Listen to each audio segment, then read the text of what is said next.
നിങ്ങളൊരു കേരള വിദ്യാർത്ഥി യൂണിയന്റെ പ്രവർത്തകനാകുക എന്ന് പറഞ്ഞാൽ അതിലൊരുപാട് അർത്ഥങ്ങളുണ്ട്. ഞാൻ പറയുന്നു, നമ്മുടെ സമൂഹത്തിൽ ഒരുപാട് രാഷ്ട്രീയ പ്രസ്ഥാനങ്ങൾ പ്രവർത്തിക്കുന്നു.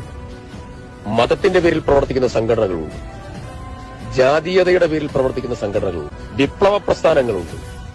രക്തം ചിന്തി വിപ്ലവം ഈ മണ്ണിൽ ഉണ്ടാക്കിയെടുക്കാൻ സാധിക്കും എന്ന് വിശ്വസിക്കുന്നതായിട്ടുള്ള മൗഢ്യന്മാരുടെ വിപ്ലവ പ്രസ്ഥാനങ്ങളുണ്ട്. വിഭാഗീയതയുണ്ടാക്കാൻ നേതൃത്വം കൊടുത്തുകൊണ്ട് മുന്നോട്ട് പോകുന്നതായിരിക്കുന്ന ദേശീയത ഒരു ഭാഗത്ത് പറയുന്നതായിരിക്കുന്ന രാഷ്ട്രീയ പ്രസ്ഥാനങ്ങളുണ്ട്.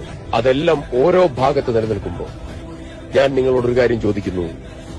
കേരള വിദ്യാർത്ഥി യൂണിയൻ എന്ന് പറയുന്ന രാഷ്ട്രീയ പ്രസ്ഥാനത്തിന്റെ മാതൃപ്രസ്ഥാനമായ ഇന്ത്യൻ നാഷണൽ കോൺഗ്രസ്, അതിൽ ജാതീയത, അതിൽ മതപരമായ വിവേചനം, അതിൽ വർഗീയത, അതിൽ രക്തം ചിന്തുന്ന രാഷ്ട്രീയപരമായിട്ടുള്ള സങ്കല്പം, അങ്ങനെ ഏതെങ്കിലും തരത്തിലുള്ളതായിരിക്കുന്ന സമീപനം സ്വീകരിക്കുന്ന ഒന്നല്ല എന്നുള്ളതാണ് ഏറ്റവും പരമപ്രധാനമായിട്ടുള്ള കാര്യം.